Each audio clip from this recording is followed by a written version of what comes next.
Learn the exact sequence Bruce Lee used to build terrifying explosive punch power, not by copying flashy moves but by rewiring how your body moves times and hits.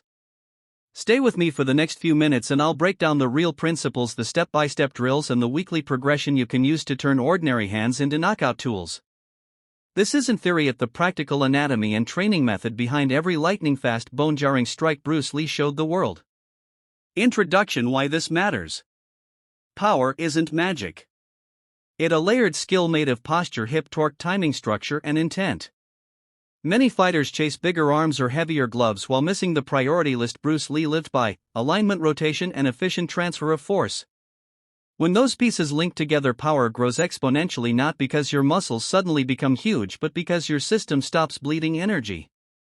In this script I'll show you the biomechanics behind Bruce Lee punches, the drills he and his peers used to train speed and torque, the conditioning required for durability, and a weekly plan that blends technique with strength so you produce consistent, repeatable power under pressure. Read this like you're learning from a private session, absorb the nuance, practice deliberately, and build power that as reliable as a trained reflex.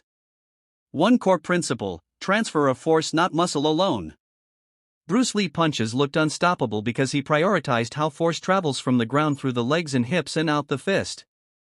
Think of your body like a chain. The floor provides the first link. Your feet plant your legs, drive your hips, rotate your torso, tightens, and your fist completes the chain. If any link is loose, sloppy foot placement, weak hip rotation, a collapsed shoulder, energy dissipates. The most important principle is that the strongest punch isn't merely the hardest arm swing, it's the one where the whole body accelerates and a concentrated impulse exits the knuckles at the exact moment the target meets the strike. That concentration comes from timing, aligning hip torque with shoulder extension and wrist alignment at the instant of impact. Bruce trained to make every link synchronous so force didn't leak. If you want his power, start by feeling how your feet and hips connect. Practice stepping and turning until the motion is smooth, not choppy, and you'll notice the difference even before you add speed or weights. 2. Anatomy of a Bruce Lee style explosive punch. Let's break down the punch into its essential parts. First, the plant. Your rear foot pushes into the ground at a diagonal angle, not straight back to use the floor like a lever. Next, the leg drive. The rear leg extends while the front leg braces, creating an upward and rotational vector. Then the hip snap. This is the heart of the punch, a quick, violent rotation of the hips that converts linear push into rotational speed.